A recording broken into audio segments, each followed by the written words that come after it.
저녁을 먹고 좀 한 바깥을 보니까 날씨도 상당히 좋아요. 오늘은 좀 감기 때문에 좀 고생을 했지만은 저녁을 잘 먹고 또 약을 먹어서 대처를 했습니다. 가만히 보니까 우리가 성경을 보면은 배우기만 하고 생각하지 못하면은 어떻게 되나 생각해 봤어요. 배우기만 하고 생각을 못하면 어떻게 되나.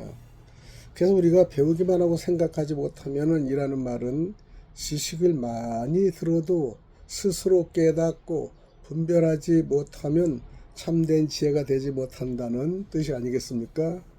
성경에서도 단순히 듣는 것에서 끝나지 말라고 말하는 것이죠. 야고보서 1장 22절에 너희는 말씀을 행하는 자가 되고 듣기만 하여 자신을 속이는 자가 되지 말라. 또 잠언서 4장 7절의 말씀은 지혜가 제일이니 지혜를 얻으라 명철을 얻으라. 배우면은 세 단계가 있다고 말할 수 있습니다. 첫 번째 듣는 단계입니다. 지식을 받습니다. 두 번째는 생각하는 단계입니다. 왜 그런지 묵상하고 분별해야 되죠. 그것이 중요합니다. 세 번째 행하는 단계인데 삶에 적용을 해야 됩니다. 생각 없는 배움은 남의 말만 반복하는 신앙이 되기 쉽고 묵상과 분별이 있는 배움은 자기 믿음이 된다는 것을 좀 생각해 보면 좋겠습니다. 그래서 사도행전 17장의 베레아 사람들은 말씀을 듣고 그런가 하여 날마다 상고했다라고 합니다. 배우기만 하고 생각하지 않으면 쉽게 흔들립니다. 사람의 의존적이 되며 진리와 거짓을 분별하기 어려워진다는 것을 우리가 기억해야 됩니다. 반대로 말씀을 묵상하며 생각하면은 깨달음이 생기고요.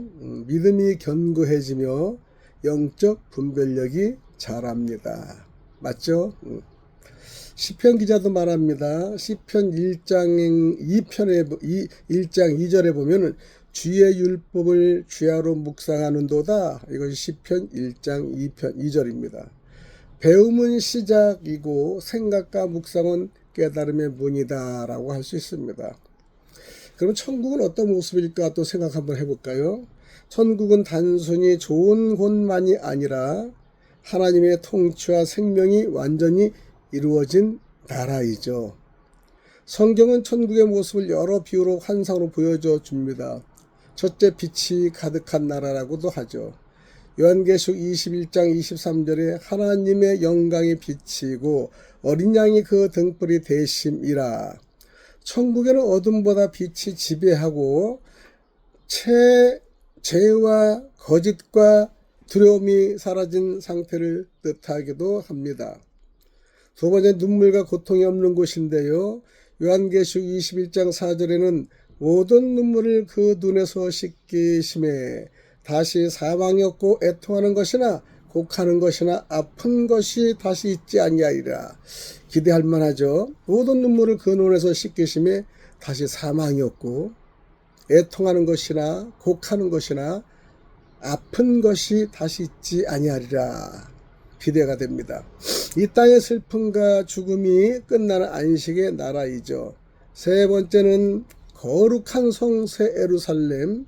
요한계시록 21장은 천국을 보석과 금으로 꾸며진 성으로 묘사합니다. 이거는 단순한 물질 자랑보다 완전하다는 것이고요. 거룩하다는 것이고요. 영광을 상징합니다. 네 번째, 하나님과 함께 사는 곳은 어딜까요? 요한복음 14장 2절 3절에 보니까 예수님은 거처를 예배하러 간다고 하셨습니다. 천국의 핵심은 장소보다 하나님과 함께 있음입니다. 다섯 번째, 혼인잔치 같은 기쁨을 누리는데 예수님은 천국을 자주 잔치로 비유하셨습니다. 마태복음 22장을 요한계시록 19장을 이는 기쁨과 생명과 사랑의 충만함을 뜻하지 않습니까? 여섯 번째, 씨와 열매가 완성된 나라입니다. 예수님의 비유에서 천국은 씨, 밭, 누룩, 진주, 그들처럼 시작은 작지만 마지막에는 완성된다라는 것이죠. 특히 마태복음 13장에는 천국은 감추인 보화와 좋은 진주로 비유가 되죠. 13장 천국장입니다. 즉 천국은 가장 가치 있는 나라라고 하죠. 영적인 의미로 살펴보면은 천국은 미래에 들어갈 나라일 뿐 아니라 예수님의 말씀과 성령이 다스리는 삶 속에서도 시작됩니다. 누가복음 17장 21절에 하나님의 나라는 너희 안에 있느니라. 그래서 천국은 진리, 생명, 사랑, 거룩, 평안이 충만한 상태라고도 말할 수 있습니다. 우리가 그렇게 해서 영적 부자가 되는데, 영적 부자는 어떤 말을 의미하냐면 영적으로 부자라는 것은 돈이 많다는 뜻보다 하나님 안에서 생명과 진리와 믿음이 풍성한 상태를 말하죠. 세상은 재물을 기준으로 부자를 판단하지만은 성경은 마음과 믿음의 부유함을 더 중요하게 봅니다. 믿음에 부유한 사람은 야고보서 2장 5절에 세상에서는 가난한 자를 택하사 믿음에 부유하게 하시고라고 했습니다. 겉으로는 가난해도요, 믿음, 순종, 하나님 의지가 크면 영적으로는 부자일 수가 있습니다. 또 말씀과 지혜가 풍성한 사람이어야 됩니다. 골로새서 2장 2절 3절을 지혜와 지식의 모든 보화가 그 안에 감춰져 있느니라. 영적 부유함은 말씀의 깨달음입니다. 그 다음에 분별력이 중요합니다. 진리의 지혜가 풍성한 상태가 되어야 되겠죠. 사랑과 열매가 또 있는 사람이 되어야 됩니다. 갈라디아 5장에 나오는 성령 열매, 사랑, 희락, 화평, 오래 참음 등이 삶에 나타나는 사람이죠. 재물은 많아도 마음이 메마르면은 영적으로 가난할 수가 있습니다. 또 하나님으로 만족한 사람은 어떤 사람인가요? 히브리서 13장 5절에 보니 내가 결코 너희를 버리지 아니하고 떠나지 아니하리라. 내가 결코 너희를 버리지 아니하고 떠나지 아니하리라. 영적 부자는 환경보다 하나님 임재를 더 큰 부하로 여깁니다. 맞죠? 라오디 교회의 반대 모습을 잠깐 살펴보면은 요한계시록 3장 17절에 보니까 난 부자라 부족한 것이 없다 하나 내 곤고한 것과 가난한 것을 알지 못하는도다. 세상적으로는 풍부해도 교만이 들어갔습니다. 무감각합니다. 진리가 없습니다. 진리가 없은 상태면 영적으로는 가난할 수 있다는 경고로 우리가 들어야 됩니다. 반대로 영적 부자는 어떨까요? 하나님 말씀을 사모합니다. 진리를 사랑합니다. 감사와 평안이 있습니다. 남을 살리는 열매가 있는 사람입니다. 예수님은 이런 사람을 하늘의 보화를 가진 자라고 하셨습니다. 마태복음 6장 20절에 보니까 하늘의 보물을 쌓아두라 라고 하십니다. 또 요한복음 3장 5절에는 예수께서 대답하시되 진실로 진실로 내게 이르노니 사람이 물과 성령으로 나지 아니하면 하나님 나라에 들어갈 수 없느니라. 물과 성령으로 나지 않으면 하나님의 나라에 들어갈 수 없다는 것이죠. 이 말씀은 예수님께서 니고데모가 밤에 찾아오는 니고데모에게 거듭남에 대해 설명하신 핵심 구절이죠. 물의 의미는 무엇일까요? 성경의 물은 여러 의미로 사용되지만 여기서는 주로 말씀의 시침, 회개, 정결을 뜻한다고 볼 수가 있습니다. 즉 말씀입니다. 예를 들면 에베소 5장 26절, 에베소서 5장 26절에 물로 씻어 말씀으로 깨끗하게 하사, 즉 사람의 옛 마음과 죄가 말씀으로 씻김 받는 것을 의미합니다. 두 번째는 성령으로 나는데요. 성령은 사람의 영을 새롭게 하시는 하나님의 영입니다. 성령은 사람의 영을 새롭게 하시는 하나님의 영인데 에스겔 36장 26에서 27절을 보면은 새 영을 주시고 새 마음을 주신다고 예언합니다. 성령으로 난다는 것은 단순 종교 생활이 아니라 내면이 변화되고 하나님 뜻을 따르는 새 생명을 받는 것입니다. 세 번째는 하나님 나라에 들어갈 수가 없다. 예수님은 혈통이나 지식만으로는 천국에 갈 수 없고요. 반드시 영적인 새 출생이 필요하다고 말씀하십니다. 니고데모는 종교 지도자였지만은 예수님은 그에게도 다시 나야 한다고 하셨습니다. 영적인 핵심은 물과 성령으로 난다는 것은 첫째 말씀과 회개로 시침을 갖고요. 두 번째 성령으로 새 마음을 얻어야 되고요. 그 다음에 세 번째는 새 사람으로 변화되는 것입니다. 즉 겉모양의 신앙이 아니라 속사람이 하나님께로 새롭게 태어나는 것을 말씀드립니다.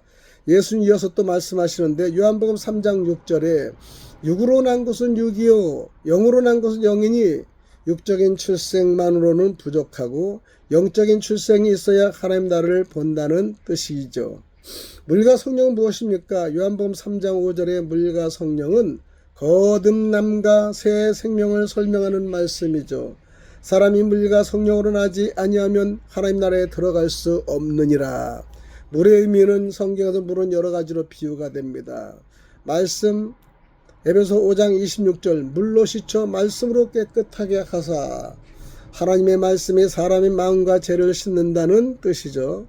두 번째는 회개와 정결입니다. 에스겔 36장 25절에 맑은 물을 너희에게 뿌려서 너희로 정결하게 하되 죄에서 돌이켜 깨끗하게 되는 의미죠.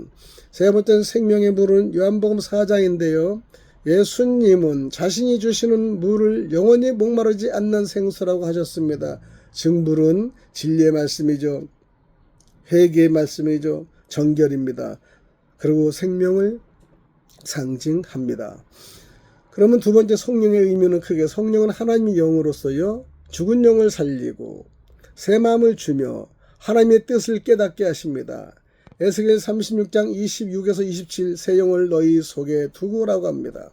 성령은 단순 감정은 아닙니다. 사람을 새롭게 변화시키는 하나님의 능력입니다. 세 번째 물과 성령이 함께 있는 이유는 무엇일까요? 물만 있으면 지식으로 끝날 수 있고요. 성령만 말하면 기준 없는 감정으로 흐를 수 있습니다. 그래서 말씀으로 시침을 받고 성령으로 변화되어야 참된 거듭남이 완성됩니다. 쉽게 말하면은 물과 성령은 말씀으로 깨닫고 회개하며 성령으로 새 생명을 얻어 새 사람 되는 과정이죠. 겉 종교 생활이 아니라 속 사람이 하나님께로 변화되는 것을 말합니다. 예수님 이것을 다시 나는 것이라고 하시면서 요한복음 3장 3절에 사람이 거듭나지 아니하면 하나님 나라를 볼 수 없느니라.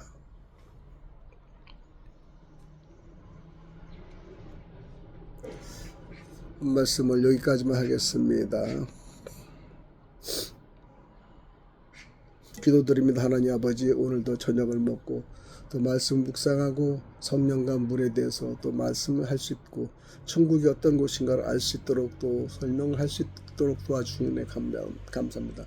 말씀을 더 깊이 연구하며 생각하며 깨달으는 저희들이 될 수 있도록 도와주시고 저 같은 짧은 그 설교를 통해서도 듣는들이 깨달은 은혜가 되기를 원합니다. 오늘도 감사하며 살아서 역사하시는 그리스도 대신 예수님 이름 받들어 간절히 기도드리옵나이다. 샬롬, 할렐루야.